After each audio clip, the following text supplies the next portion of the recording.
Este video es presentado por el Sistema Ciencia Garza Educativa de la Universidad Autónoma del Estado de Hidalgo. Para mayor información, visítanos en www.uaeh.edu.mx. Gracias por aprender. Buen día, mi nombre es Anaid Juárez Álvarez, soy catedrática de la Escuela Superior Actopan, perteneciente a la Universidad Autónoma del Estado de Hidalgo. Imparto la asignatura de Derecho Romano y el día de hoy hablaremos sobre el tema de las personas.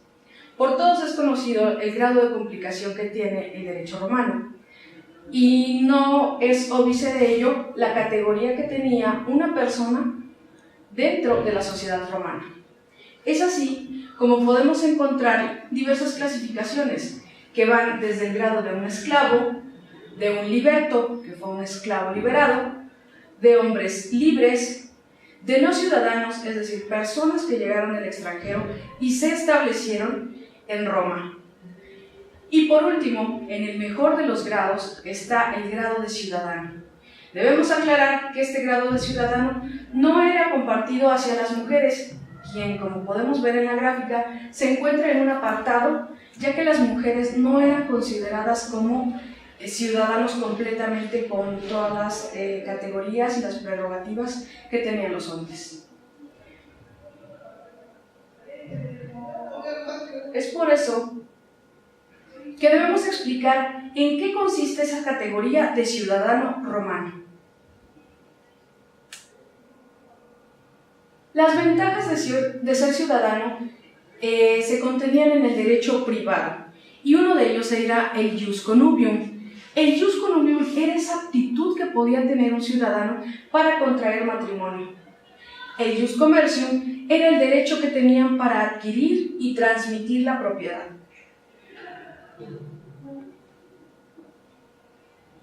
En el derecho público tenían las prerrogativas del jus suffragii, que es el derecho a votar, y el jus honorum, que es el derecho a ejercer funciones públicas o religiosas. En determinado momento, cuando alguno de los ciudadanos romanos no tuvieran el jus honorum, realizaban la provocatio ad populum, que no era otra cosa más que implorar ante los magistrados para que pudieran tener este derecho honorario. Otros beneficios de ser ciudadano romano es el jus famili, y el jus famili lo vamos a encontrar en dos categorías, en los alieni juris y en los sui juris. Pero dentro de esto, un ciudadano tenía el poder como pater familia. Como pater familia tenía 4 poderes o potestades clásicas sobre su familia. La primera, el dominio sobre sus esclavos. La segunda, el dominio o poder sobre sus hijos. El poder sobre su esposa, que fue denominado manus. Y por último, el mancipium, que era la cierta potestad hasta de vender a sus hijos. La capacidad jurídica la vamos a encontrar como una aptitud para adquirir derechos y obligaciones. La vamos a conocer como capitis. Y de esa manera podemos tener el jus libertatis, que es el derecho a la libertad, ser libres. El jus civitatis, el derecho a ser ciudadano romano. Y por último, el jus famili, el derecho a tener una familia o a ser pater familia, es decir, cabeza de familia.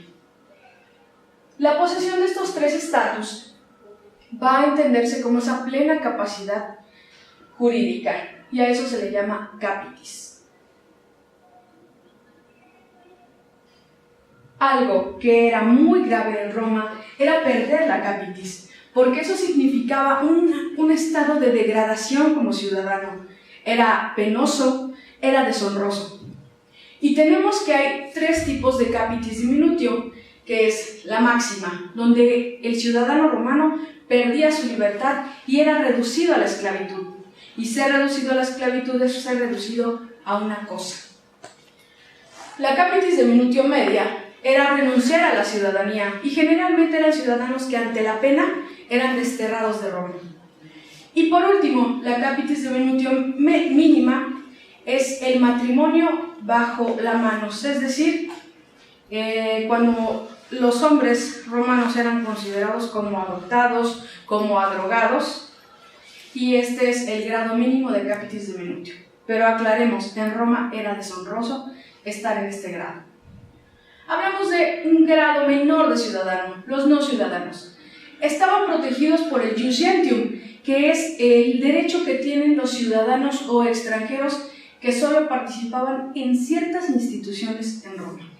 Se clasifican en tres: los peregrini, los latini y los latini juanini. Veamos cuáles son.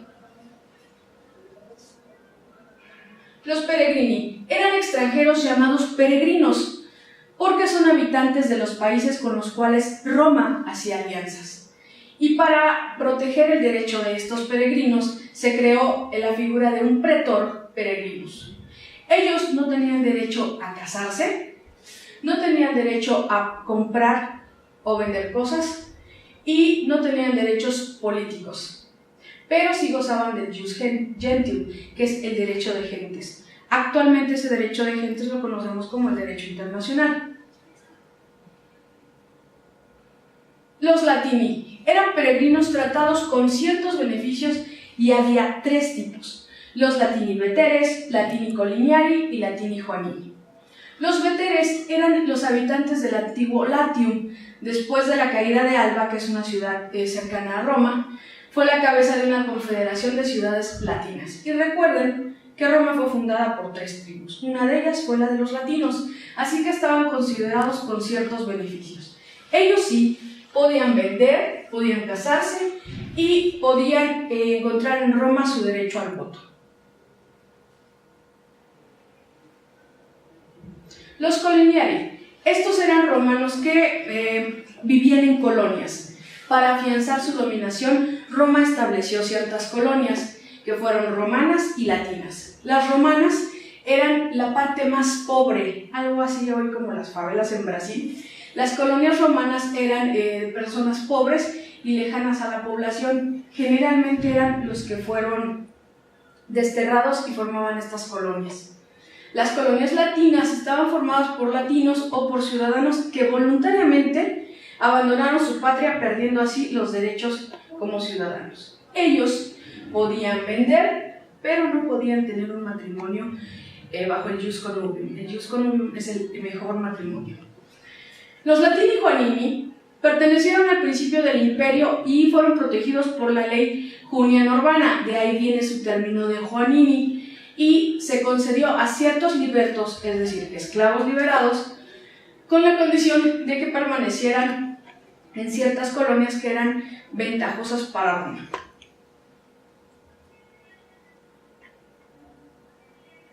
Pero ¿cómo se adquiere el derecho a la ciudadanía? Por nacimiento.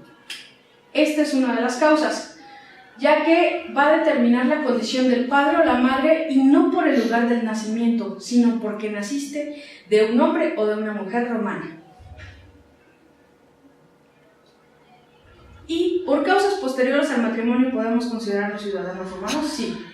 ¿Cuándo? Cuando un esclavo se hacía bajo la manumisión que le hacía su propietario. Entonces dejabas de ser esclavo y adquirías la ciudadanía romana. Por ser peregrino o latino, pero solamente por concesión expresa de los comicios, los senado-consultos, que son los dictados emitidos por el Senado o por el propio emperador. Por último, por concesión a un individuo o porque de repente el emperador decía: todos los que pertenecen a un municipio o prefectura son considerados ahora ciudadanos romanos. Pero recordemos que esto era más a potestad y conveniencia del emperador por razón de invadir territorios. Caso específico fue el ejemplo de Lombardía, donde para que estuviera a favor de Roma, le concedió la ciudadanía a todos. ¿Cómo se pierde la ciudadanía? Por todas las causas de capitis diminutio que ya les comenté, por las condenas a destierro o porque abandonan la patria para hacerse ciudadano de otra ciudad extranjera y de esa manera renunciaba a su ciudadanía.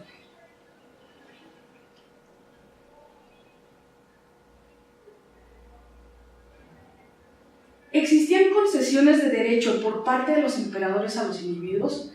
Sí. En la época del Imperio Romano, los emperadores fueron pródigos, fueron muy espléndidos en conceder derecho a la ciudadanía. Emitieron edictos y de esta manera muchísima gente adquirió la calidad de ciudadano romano. Pero recordemos que en el imperio estaba casi en decadencia lo que es Roma. Ya estaba, dejó su plenitud y estaba ya casi en decadencia. Por esa razón al emperador le convenía tener muchísimos más ciudadanos romanos. De los ingenuos. ¿Quiénes son los ingenuos? El ingenuo es aquel hombre que nace libre y que nunca ha sido esclavo. En este caso, en el matrimonio, el hijo va a seguir la condición de su padre al momento de nacer. Si este hijo fuera del matrimonio, valga la redundancia, va a seguir la condición de la madre. Porque recordemos que había matrimonios válidos, pero también había otras clases de relaciones de tipo marital, como el concubinato. Entonces, de ahí viene la calidad de ser ingenuo.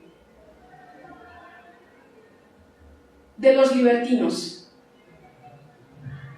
Los libertinos son otra clasificación dentro de la escala o los estamentos sociales de Roma.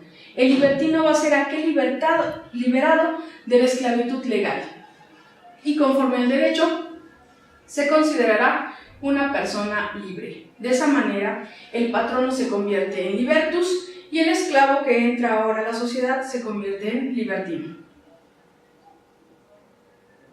Había tres clases de manumitidos: los manumitidos ciudadanos, los manumitidos latinos junianos y los manumitidos delicticios. ¿Qué quiere decir? Son personas que fueron liberados de la esclavitud, pero los primeros sí adquieren libertad y ciudadanía, los segundos solo pueden vender y adquirir, y los terceros eran liberados de la esclavitud, pero desterrados. ¿Cuáles son las relaciones que existen entre el esclavo liberado y su antiguo dominus, o sea, su patrono? Van a estar sujetos al obsequium, el operare y la tutela y la adopción. El obsequium es cuando el patrono tiene derecho al respeto y consideraciones por parte del esclavo que liberó. El operare es cuando el señor hacía prometer ciertos servicios al esclavo liberado y de esa manera de algún modo seguía haciendo servicios domésticos. La figura del colonato es una condición precaria y precedente del futuro feudalismo en la Edad Media. El colonato significaba que, ya sea por nacimiento, por prescripción o por convención, se le asignaba una cantidad específica de terreno a un hombre libre, pero que va a estar atado a esa fracción de terreno.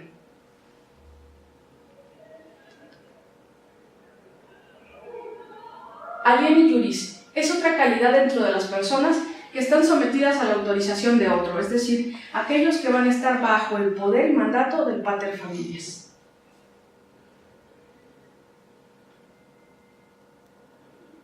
Sui iuris es la mejor calidad dentro de una familia, porque son personas libres de toda autoridad y que dependen de ellas mismas.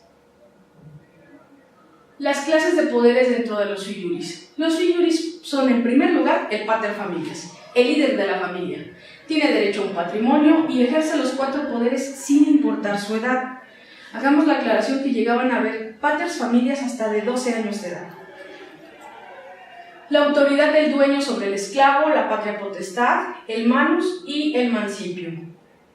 La madre es sui iuris, es la mater familias, pero recuerden que la mujer en Roma no tenía un papel preponderante y solamente era de dicho el hecho de ser sui iuris, porque no podía vender sin autorización de su esposo, no podía administrarse, no podía participar en la política, no tenía ningún papel. De la familia y el parentesco. Bueno, esto ya se verá en otra clase porque hasta aquí se terminó nuestro tema de hoy. Muchísimas gracias a todos y nos vemos en la próxima cápsula.